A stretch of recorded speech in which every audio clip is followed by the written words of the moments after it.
What's going on, y'all? It's your boy Rondre3000 playing a little TDM on Outpost. Got a few familiar faces in this party. I got Gary the Killer Korean, good old D Hoop, and Miss Boo Bang You're Dead.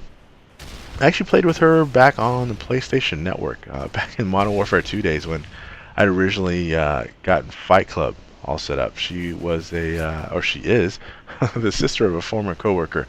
So that's kind of how we hooked up. She's actually a subscriber now.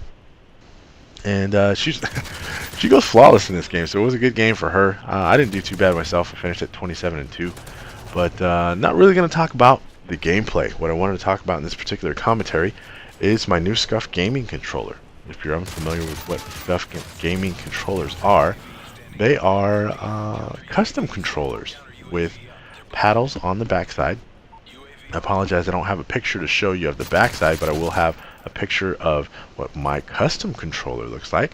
The regular Xbox controllers, authentic, straight from Microsoft and modified by Scuf Gaming.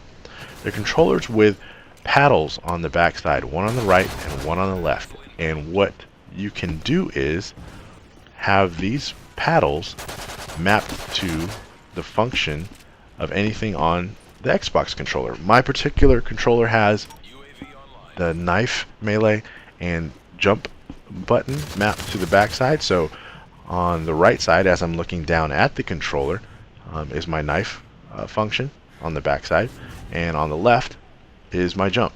And what this allows me to do is still be able to panic knife, I guess you'd call it, or pull off jump shots without having to take my thumbs off of the controllers. And that's a really neat feature to have, considering I play on the tactical button layout. Get turned on or something.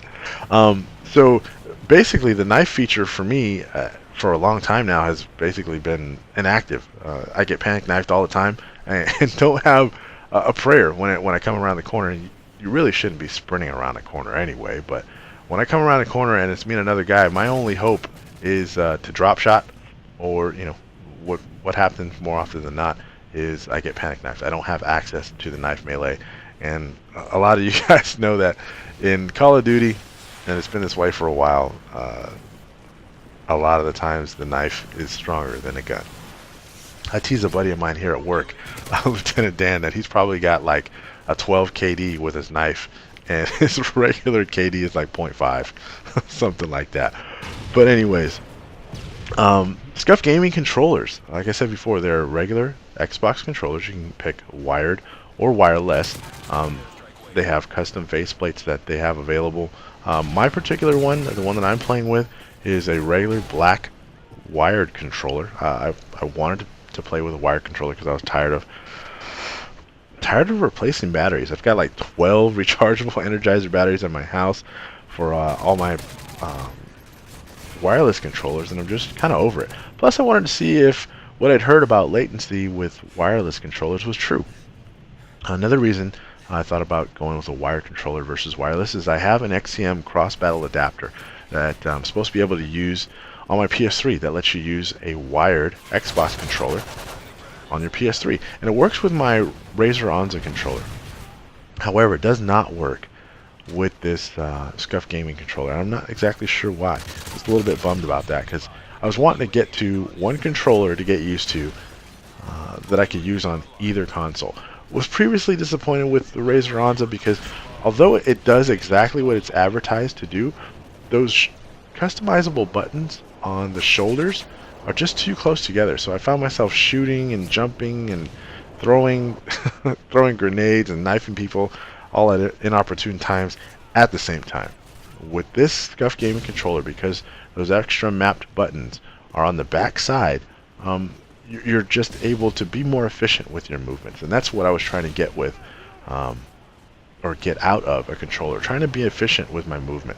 Watching some of the better players on Call of Duty, like my buddy Numbers, if you're not familiar with who he is, I'll leave a link to his channel in the description.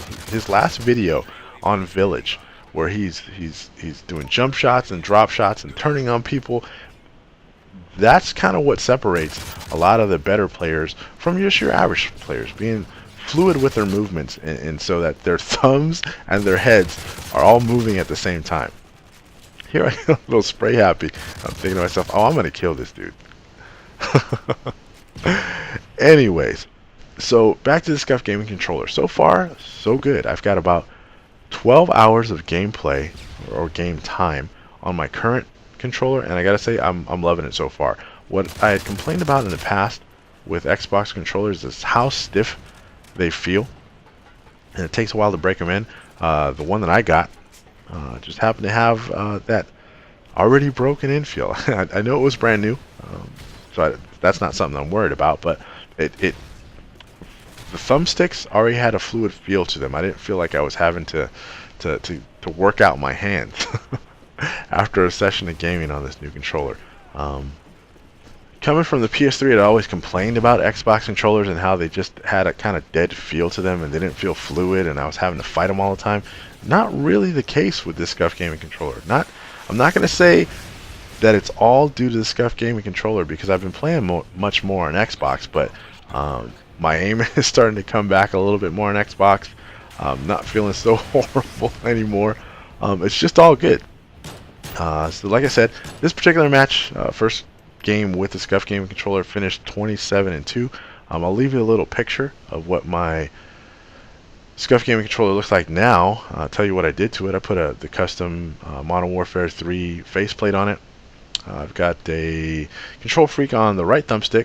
I replaced the left thumbstick with a domed Evil Controllers PS3 style thumbstick. I put that the transforming D-pad in the middle, and I changed out the A, B, X, Y buttons for the gray gradient ones from a matte silver one I had just laying around that I was messing around with. So that's what my Scuf gaming controller looks like. Oh, and I also forgot to mention that I had to do a custom trim on the back of that texting pad to get it to fit, because it gets in the way of the paddles. But anyways, if you have any questions about Scuf gaming controllers, please leave me some comments down below. As usual, thanks for taking the time out to watch my video. Peace out.